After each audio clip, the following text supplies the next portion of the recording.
দেব কি তাহলে তৃণমূল কংগ্রেস ছেড়ে দিচ্ছেন? 2024 লোকসভা ইলেকশনে তিনি নাকি প্রার্থী হওয়ার তার ইচ্ছা নেই। জানাচ্ছে ঠিক ভোটের আগেই তিনি বলছেন আমি কাজ করতে পারছি না।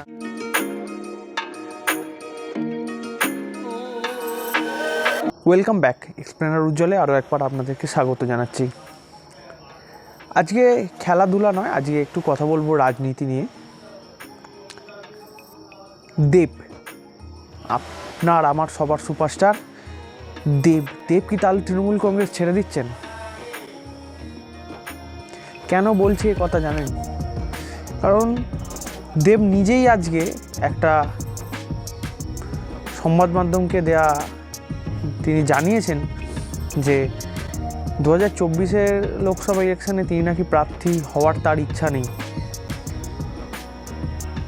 বস, কি হলো হঠাৎ? তাহলে কি তিনি মিস্টার দেব কি তৃণমূল ছেড়ে দিচ্ছেন? ময়দানে তো এখন এই খবরই গুঞ্জন।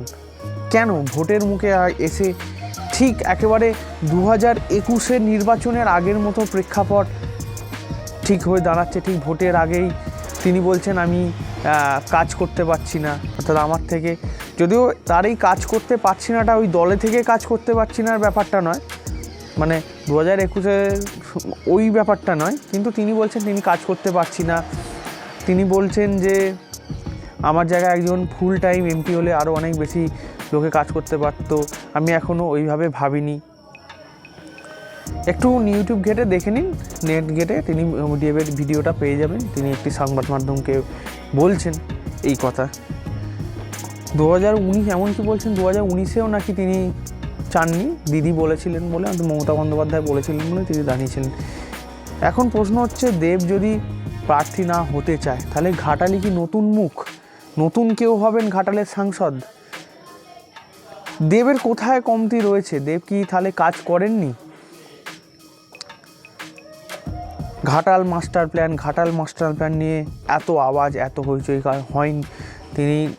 তিনি দেব লোকসভায় অনেকবার এই আওয়াজ তুলেছেন, দাবি তুলেছেন। তাহলে কি এমন হলো হঠাৎ? দলের সঙ্গে দূরত্ব, নাকি সেই কাজ করতে পারছি না সঙ্গে আবার দলে থেকে কাজ করতে পারছি না মতন ব্যাপার রয়েছে? তার এগেনস্টে তো অনেক অভিযোগও উঠেছে। তো তদন্তকারী অফিসাররা তদন্ত করছে, গরু পাচারে রয়েছে। সেটা থেকে বাঁচতেই কি তিনি তাহলে ভোটে না লড়ার সিদ্ধান্ত নিয়ে অন্য কোনো টাবাং করে, সেটা তো সময় বলবে। তাহলে তাও কিন্তু এই পরিস্থিতি, আজকে ডিসেম্বর মাস, সামনে হয়তো লোকসভা ভোট হয়তো মার্চ এপ্রিল মে করেই হয়তো লোকসভা ভোট ঘোষণা হয়ে যাবে। ঠিক একদম হুবহু প্রেক্ষাপট মিলে যাচ্ছে একবারে। কেন? এমনিতেই যে যা চলছে, যে রেটে ইডি সিবিআই যে রেটে তদন্ত করছে, এই আজ বাইরন বিশ্বাস তিনিও আবার অসুস্থ হয়ে গেছেন, তার থেকে অনেক কিছু পেয়েছেন। তো যাই হোক, ওটা বাইরন বিশ্বাসের ব্যাপারটা আলাদা। কেউ যদি অন্যায় করে থাকে তার এগেনস্টেও তদন্ত হবে। ভাই, সে তুমি মামা যে যা খুশি করে নাও। কিন্তু এই কথাটা, এই যে ভোটে দাঁড়াতে চাইছি না, প্রার্থী হতে চাইছি না, আমি সরে যাচ্ছি, তাহলে 24-এ কি তাহলে আমি এটাও ধরে নিতে পারি 24-এ তার রাজনৈতিক ক্যারিয়ার এন্ড? আবার এটাও ধরে নিতে পারি যিনি 24-এই তিনি ফুল বদলাতে পারেন, বা মাফ করবেন, দল বদলাতে পারেন, এটাও হতে পারে। তবে ভোটের আগের মুহূর্তে দেবের এই মন্তব্য হঠাৎ করে করা কিন্তু নতুন করে ফের জল্পনা বাড়িয়ে দিয়েছে তৃণমূল কংগ্রেসের আভ্যন্তরীণ দিকটা নিয়ে, যে তাহলে দেব কি কোনো কারণে অখুশি, বা দেবের ওপর অখুশি নেতৃত্ব, যাতে আর দেব কি সেফ সাইড খেললে নিজে থেকেই জানিয়ে দিয়ে যে আমি আর প্রার্থী হব না।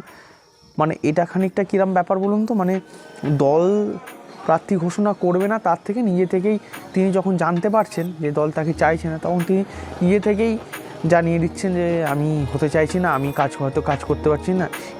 যদি এটা হয়ে থাকে তাহলে আমি বলবো বস, দেব একদম খুব ভালো সেফ খেলে দিয়েছেন নিজের সম্মান বাঁচাতে। উল্টোটা যদি হয়, দল বদলের যদি ব্যাপার থাকে, আগে দেখতে হোতা কে আয়, আপনারাও নজর রাখুন কি হচ্ছে।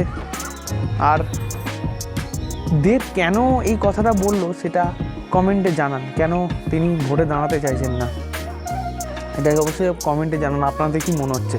আর এক্সপ্লেনার উজ্জ্বলটাকে সাবস্ক্রাইব করে রাখুন, যাতে আরও এরকম অনেক এক্সপ্লেনার নিয়ে আমি যখন আসবো তখন আপনারাও আপডেট পেতে পারেন।